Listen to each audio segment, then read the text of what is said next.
Hey up everybody, my name is Joshua Morrison, director of Johnny Moz's Lessons in Confidence. Today I want to talk to you a little bit about your taste in music. Now, I presume at some point in your past you were a child, and then at some point in your life you stopped being a child and started becoming an adult. Unless you are already, you're still still a child, in which case ignore what I said because you'll become an adult at some point. But presuming that you're maybe between the ages of 25 and 34, which is apparently the average audience age for this channel, that means that you've been through a fair few phases of music, right? So you might have started off when you were 11, you might have been into a bit of Eminem, you might have been into a bit of nu metal, you might have been into your Korn, your Slipknot, or maybe then, like I was, and then you might have maybe started smoking weed and you got into Pink Floyd and all the psychedelic stuff, and then maybe you got a bit bored of that, and then you started maybe getting into, I don't know, thrash metal, and then you got bored of that and you started getting into like avant-garde, sort of Frank Zappa type stuff, all sorts of things like that. You've just generally developed your taste in music and grown your catalogue of albums and songs and artists that you really enjoy. And as time goes on, you will continue to find new things. And they say that when you turn 30, you stop seeking out new music and stop finding new things.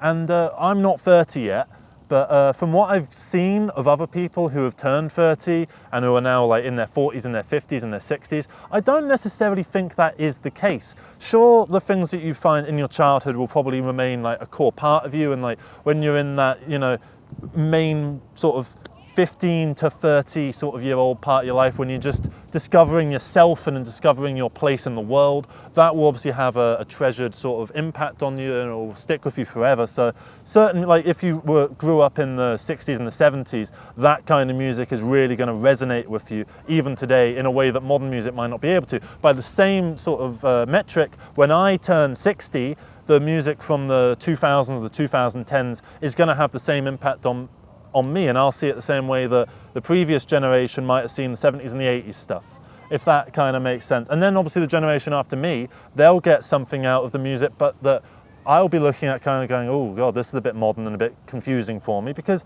I understand that. Like if you're sort of older in terms of age, I don't know what else you could be older in terms of, but say you're a bit older and you grew up on music in the 70s and the 80s or whatever, and now you're looking at music that's coming out today, it must seem a little bit confusing, like, various sounds and what's trendy now and all that kind of stuff. Like modern pop music must feel a bit weird to you, considering what pop music was like when you were growing up, and obviously you spent a lot of time away from the general pop scene. You weren't keeping up with music the same way that you might have when you were younger. So you've taken this time away and you probably lived a bit more in the past. And then when you kind of have an experiment and have a look through and wade through the modern music, you might find it difficult to find stuff that you really resonate with, because it's all so different and it's designed to resonate with a different generation and a different group of people to you. So it will all seem a little bit strange to you, and I know that's going to happen with me in the future. But I want to get to the point where I'm in my 50s and I'm like grooving to that sine wave, making sure that like I actually try and stay in touch with the modern youth, I suppose. But it's quite difficult to do that. But when you're evolving as a human being across the span of your life, you will find yourself drawn to different kinds of music. Like I've had so many phases of music. Most recently I've had a very political hip hop sort of phase, like listening to like the Akala Fire in the Booths and like Loki's soundtrack to The Struggle 1 and 2, Immortal Technique, Logic, the black Logic, not the white Logic, the British Logic. All sorts of political hip-hop artists, Killer Mike as well, stuff like that. But before that I had a big krautrock phase where I was listening to like Faust and Neu and early Kraftwerk and stuff like that. And then before that I had a very sort of trippy psychedelic kind of phase, and then before that I was really into Death Grips, and that was like just my band for a good while. And then I tried to explore similar sort of stuff like Wolfgirl, I think it's called, and stuff like that. It didn't really resonate with me, so I didn't really move further into that overall genre.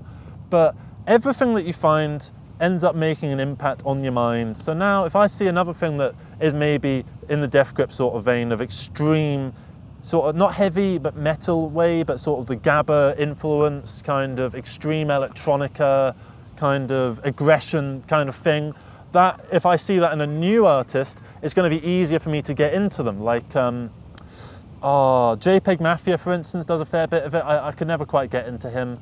Clipping, they do a fair bit of that sort of stuff as well, so I like them quite a bit. And you get into various artists because you found one artist and you want to find more that's kind of like that. But obviously you don't do it just purely on that level. You kind of find new stuff and you see where it'll take you and so on and so forth. And it just kind of, you know, you explore the music world, so to speak. And that's how you find new things, and that's how you develop your taste, right? So as you go forwards, always be on the lookout for something new that you can fit into your overall sense of self, because the more music that you can enjoy, the more things are out there for you to like. And the more things that are out there for you to like, the better things are. Because imagine you didn't like anything. Imagine you didn't like any music.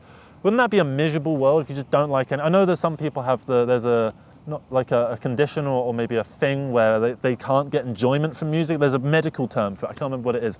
But I'm not talking about that necessarily. I'm talking about being, you know, you like one genre. Say you like one genre and only one genre, and you've always liked that one genre and only that genre. There's only so much in that one genre to explore, and you probably don't like all of it. Like someone who loves technical death metal, they're not going to love every single technical death metal band and project out there, you know? There'll be some stuff in there that they think is utter crap. But by the same token, there'll be some stuff in another genre that's nothing like technical death metal. Like, I'm sure there's some tech death fans that like a couple Katy Perry songs, you know? I'm sure there's a couple Kraftwerk fans that like Led Zeppelin. That's not even that different, really. But, I mean, it's a bit different, I suppose. But, you know, you've got so many different styles of music. There's so much to explore. So why not just have a bit of fun exploring it, you know? Because as you grow and evolve, new things will come into your life. You'll find new perspectives on the world. And music can help to not shift it, but to sort of define it in a sort of way where it's sort of, it is a soundtrack to where you are in the world, essentially, isn't it? It's a soundtrack to what's going on in your mind, pretty much, a little bit. You know, it's sort of like if a bad thing happens to you, you start listening to a load of depressing music. Like, you know, it's not like, you know, all your family get killed in a car crash and so you start listening to Happy by Pharrell Williams. It's not going to happen. Or you might do it as a joke, but you're not doing it to actually because it's like your favourite song at that time. I'm sure someone's done that, but I don't know. I just think that it's important to grow your taste in music, to find new stuff, to be on the lookout for new sounds that engage you and tickle that part of your brain or I don't know, that make the hairs on your arms stand up. And it can be fun and it's just nice. It's just really nice to find new music. That's basically all this video is. Just saying, just go find some music and enjoy it. And yeah, thank you very much for watching this video. I hope you have a great rest of the day. Sorry if this shot got quite dark. It is sunset, so that does happen. But yeah, I'm just gonna wrap this up by just doing a little bit of this. It's actually quite decent, this one. A lot of these park, playground, gymnasium bits of equipment are quite shite, but this one's all right. This one is good. The other ones here aren't. The camera, by the way, is sat on, you know, there's the chairs where you kind of lift it like that and then the chair lifts up. It's literally just sat on that. So watch. I'll show you a little example.